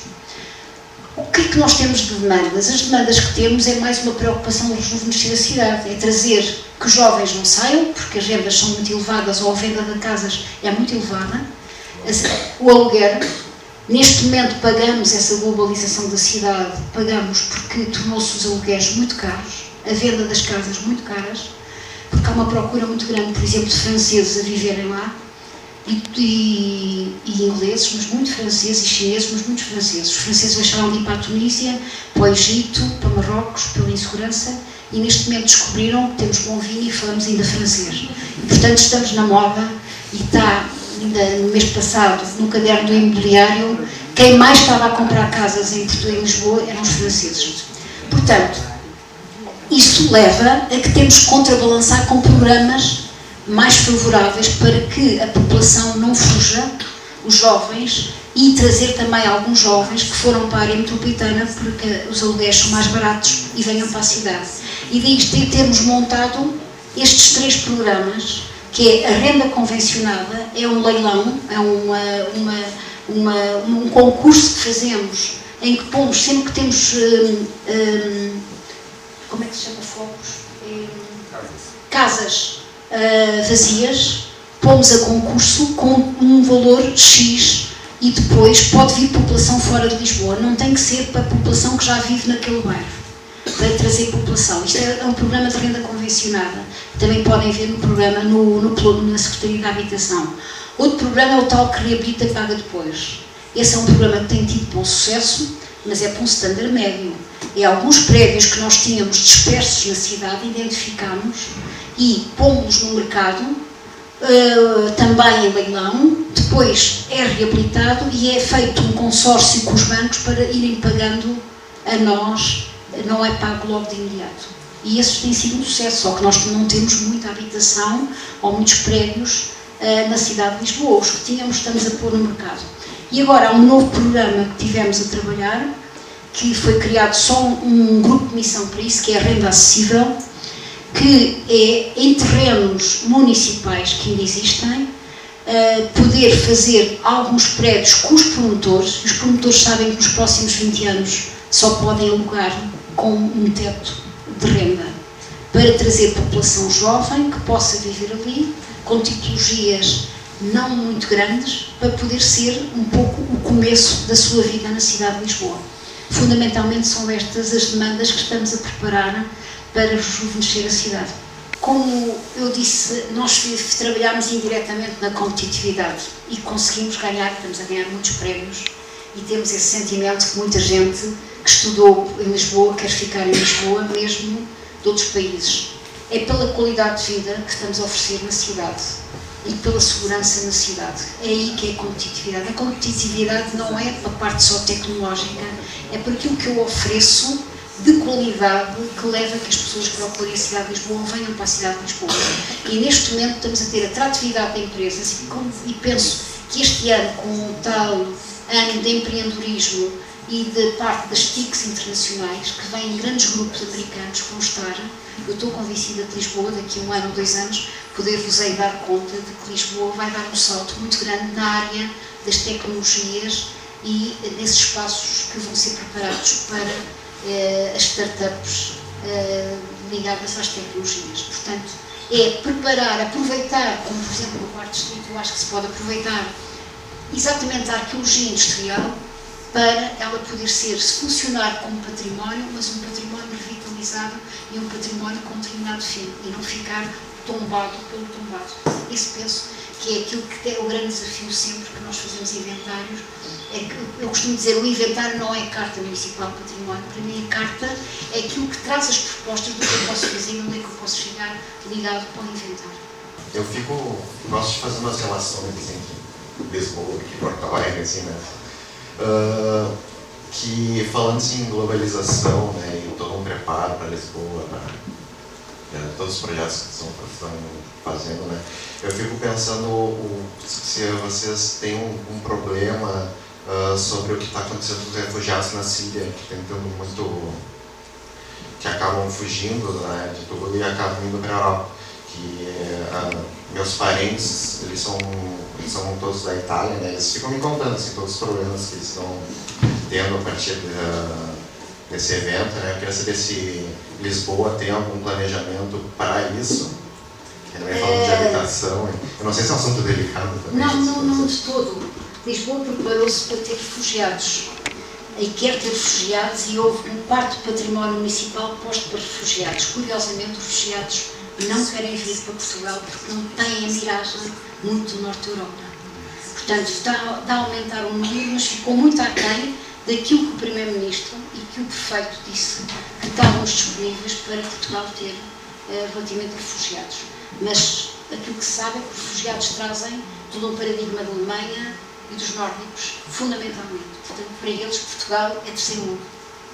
E por isso, só para vos dizer que, no entanto, já temos casos que estão já mesmo em Lisboa, foi preparadas algumas habitações e todo um local vem com problemas gravíssimos, desde sarna, problemas muito graves, que não são de todo tratados nos acampamentos. E, portanto, temos no Ploro, na Secretaria com quem eu estou a trabalhar, que são os direitos sociais, está um grupo a trabalhar permanentemente a questão da língua, foi tudo preparado e trabalhado, e, nomeadamente, o Primeiro-Ministro várias vezes fez discurso que era desejável, que era uma forma de rejuvenescer também a cidade e dinamizar a cidade de Lisboa com os refugiados. Portanto, para nós não é delicado. Eu fiquei com uma curiosidade que tu colocasse que um fator de sucesso é esse binômio da junção do planejamento com a política, né? E também uma das questões assim que são fundamentais é a questão da identidade das cidades. eu tenho curiosidade como é que foi o diálogo com o empresariado, com o poder imobiliário, porque aqui, na nossa realidade, né, falando do Quarto Distrito, que tem um patrimônio muito forte de identidade do lugar, né, e as coisas que estão saindo, agora a gente está com uma esperança, né, digamos, com esse master plan que está sendo encaminhado, né, que se consiga se manter essa identidade, mas assim, ó, é muito forte a força, né, desse poder imobiliário. Como é que foi isso em Lisboa? Eu acredito, costumo sempre acreditar que o imobiliário e os promotores não são burros. Tudo depende também do outro lado com que conversamos. Eu tive experiência, hoje em dia não tenho ligação à negociação, não estou na gestão urbanística. Estou, como disse, na Secretaria dos Direitos Sociais e estou a trabalhar na parte mais social e na parte da cidade saudável, porque era uma área que eu nunca tinha trabalhado e que queria provar que é possível fazer estratégia também nessas áreas. Mas nos tempos que tive na negociação, eu estava na gestão urbanística, tive nos planos e projetos prioritários, sentaram-se nórdicos que tinham património, por exemplo, tinham fábricas na zona ribeirinha, espanhóis que tinham comprado muitos imóveis na Avenida da Liberdade e vinham com a ideia que iam demolir. Eu perguntava-lhes se no país deles eles demoliam, diziam que não, então não vamos demolir.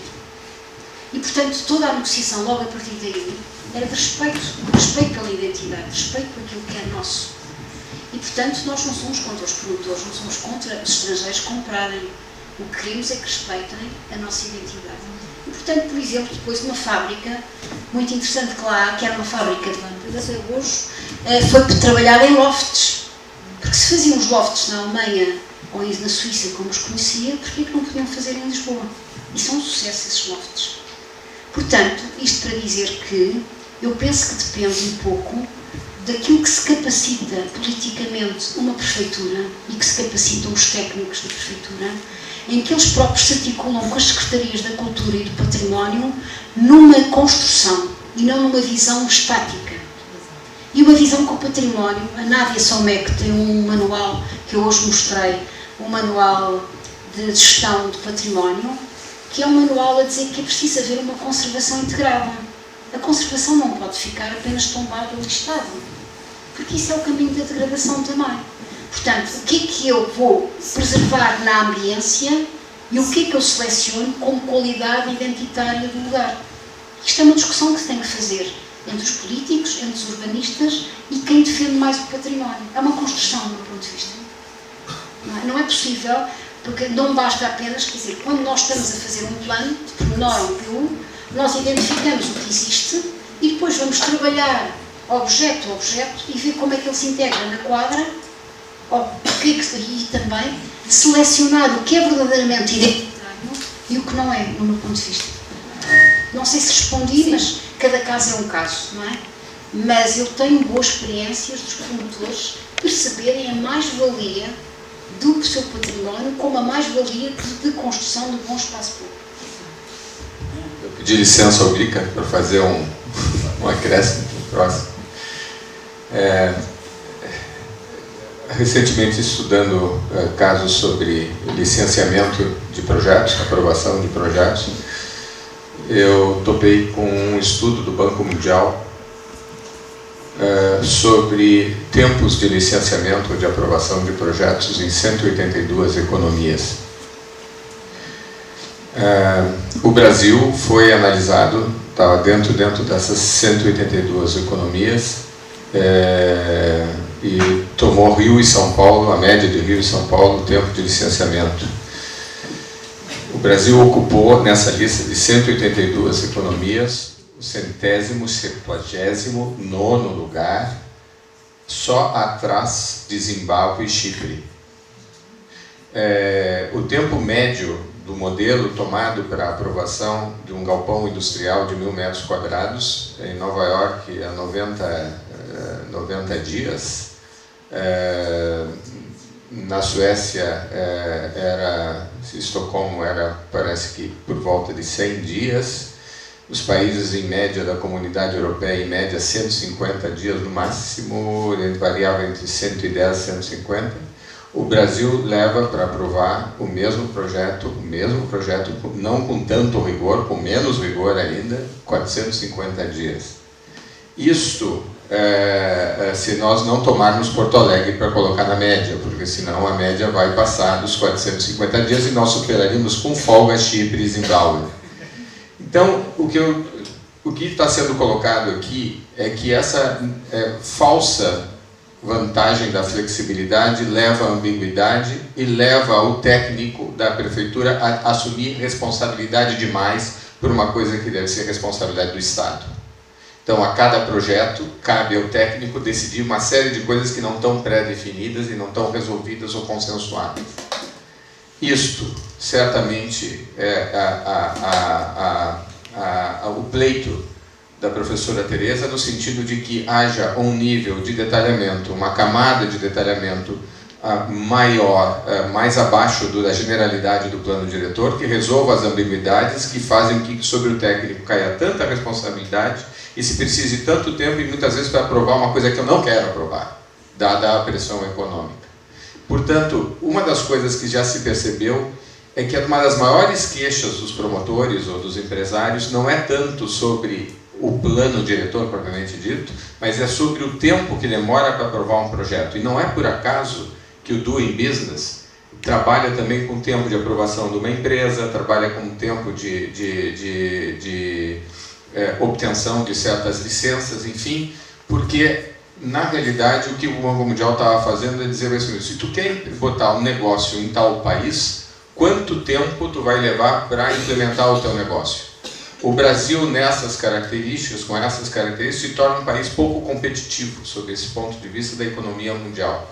E isso está relacionado também àquilo que a Tereza acabou de mencionar, que é a capacitação do corpo técnico das instituições no Brasil.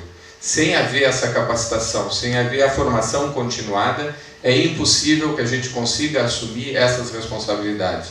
Muitas pessoas dizem não porque não sabem o que envolve dizer sim. E se nós tivermos técnicos mais capacitados, nós vamos ter mais segurança para dizer sim. Mas isso significa um alicerce do Estado para essas decisões que hoje nós não temos na fragilidade e na generalidade dos nossos planos. Bico. Você deu muita ênfase, e eu concordo plenamente, na questão do desenho urbano.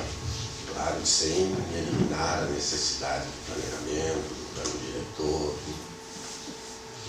Aliás, eu me utilizo com bastante frequência do que diz um professor e arquiteto de Madrid, Francisco de Graça, que hoje parece que já está mais do que comprovado que os planos diretores e os planos de transportes estão longe de serem suficientes para darem conta das questões da cidade e para garantirem a qualidade de vida na cidade, e que essa qualidade de vida será garantida, em última instância, pela arquitetura da cidade. Mas é verdade também que não é qualquer arquitetura da cidade, não é qualquer desenho urbano que dará essa qualidade. Ela não é uma decorrência direta. E uma das experiências de desenho urbano que vocês tiveram em Lisboa, uma experiência excepcional sob todos os sentidos, porque não ocorre todas as décadas, né? É a da Expo 98, né? Que daqui a pouco completa, portanto, 20 anos quase. Né? E a pergunta que eu faço, não sei, já houve uma avaliação, né, deste desenho urbano, desta arquitetura da cidade, disto que lá foi feito, no sentido de avaliar aquilo que teria de positivo, aquilo que porventura teria de negativo, para que o de positivo, claro, né, fosse rebatido e aquilo que teve de negativo pudesse, tanto quanto possível, ser evitado em novos desenhos urbanos? Pois colocou efetivamente uma fragilidade que eu considero, eu hoje não estou na área propriamente do urbanismo, eu considero que é uma área de fragilidade que tem não só a prefeitura como tem Portugal, que é a necessidade do monitoramento das situações, ou seja, aquilo que vos trouxe, nós neste momento não tenho dúvidas que Lisboa tem uma experiência internacional de grande qualidade de planejamento estratégico, grande qualidade de planos, até porque teve muito bons urbanistas, mesmo nos planos privados, a fazer. Agora, o monitoramento ele é feito às vezes, por acaso, pelas universidades. E aquilo que eu apresentei aqui são algumas conclusões de um grupo do Instituto Superior Técnico sobre a questão da Expo. Agora, essa matéria que está a colocar não existe exatamente quanto ela precisava de ter. Vai fazer 20 anos e eu, por acaso, hoje estava a ler o Vassal Voz, há 10 anos, fez uma conferência e considerava fundamentalmente mais os aspectos urbanísticos, uma densificação grande, que não tinha previsto, e simultaneamente a questão da falta dos equipamentos de proximidade. Agora acho, de facto, valia a pena, até porque é uma cidade nova, uma parte de cidade nova, e houve algum tempo, lembro-me de ter feito uma conferência em Cannes, e tinha vergonha porque não tinha equipamentos de proximidade. Portanto, eu dizia, estou a criar um subúrbio, não é? Porque, para mim, a diferença de ser cidade é se tem funções centrais ou não. E se lhe faltavam equipamentos, eu, de facto, estava a criar seguro. Nós, neste momento, nessa área só que me toca, o que temos estado a fazer é um monitoramento da população que existe e a ausência dos equipamentos de proximidade que existem. E aí estamos a tentar ainda salvar algumas áreas que estão vazias. Quanto à apropriação, a forma do espaço, isso não temos isso feito. E isso é difícil conseguir, também cá está. Também poderíamos fazer uma conferência das coisas que não conseguimos. Esta questão do monitoramento, fazemos sempre relatórios de estado de ordenamento do PDM, avaliamos bem os defeitos do PDM, essa parte dos desenhos urbanos não avaliamos. E as universidades, infelizmente, nem sempre se interessam muito por essas áreas. Já temos desafiado que haja teses de doutoramento, de mestrado nessas áreas, mas também não existe muito essa prática. Portanto, um bocadinho isso.